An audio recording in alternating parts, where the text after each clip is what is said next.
Between recruitment and selection. सबसे पहले हम बात करते हैं नेचर की, कि क्या नेचर है रिक्रूटमेंट का, और पहला पॉइंट जो हम पढ़ेंगे रिक्रूटमेंट एंड सिलेक्शन के बारे में।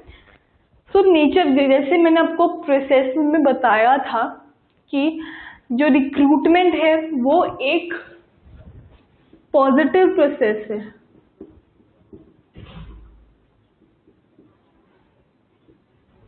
where selection is a negative process.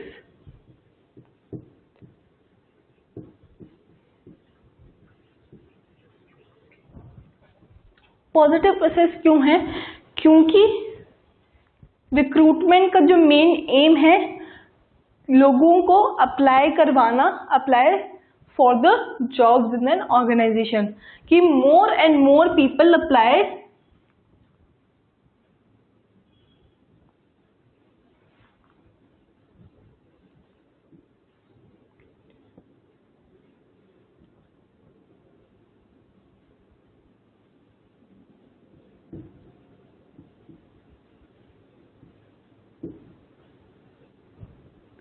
तो ये जो है वो नेचर है रिक्रूटमेंट का। सिलेक्शन का क्या है कि लोगों को सिलेक्ट करना and eliminate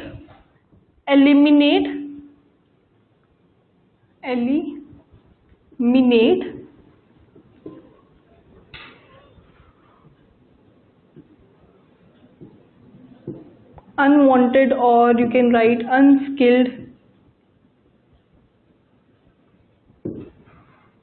candidates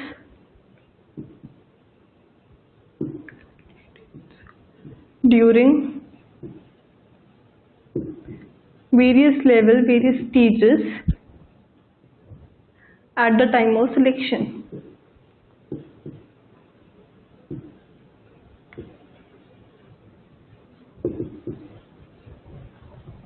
Eliminate unwanted या unskilled candidates during stages at the time of selection. Selection के टाइम पे जो डिफरेंट लेवल्स को, डिफरेंट स्टेजेस उनको पार करने पड़ते हैं, and select the best one. ये तो सिलेक्शन का मेन पर्पस है। अब हम बात करते हैं second point, that is aim या purpose. To select most suitable candidate for the job. Aim हो गया, पर्पस हो गया। अब हम बात करते हैं सीरीज की। जो रिक्रूटमेंट है वो पहले होती है सिलेक्शन से। ऑब्वियसली हम लोगों को पहले बुलाएंगे और फिर सिलेक्ट करेंगे ना।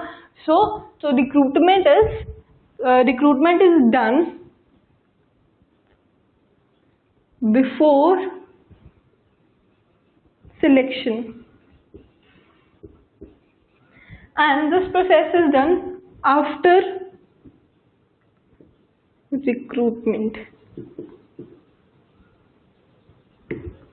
So this is the difference between recruitment and staffing. हमने पढ़ा कि जो रिक्रूटमेंट है वो एक पॉजिटिव प्रोसेस होता है और सिलेक्शन जो है वो नेगेटिव प्रोसेस होता है। क्यों? क्योंकि नेगेटिव प्रोसेस इसलिए क्योंकि जब कैंडिडेट्स को बहुत सारे स्टेजेस को क्रॉस करना पड़ता है, जिसकी वजह से वो एलिमिनेट हो जाते हैं, और अनवांटेड लोग, जो अनस्किल्ड पीपल्स को हमें निकालना पड़ता है, अनस्किल्ड कैंडिडेट्स को we have to eliminate them and select the most appropriable person for the job. Recruitment का मेन एम है टू अट्रैक्ट मोर कैंडिडेट्स, और सिलेक्शन का मेन एम है to select most suitable person for the job. And recruitment जो है वो selection से पहले होती है और सिलेक्शन जो है वो रिक्रूटमेंट के बाद होती है। This was there was the three basic difference between the recruitment and selection.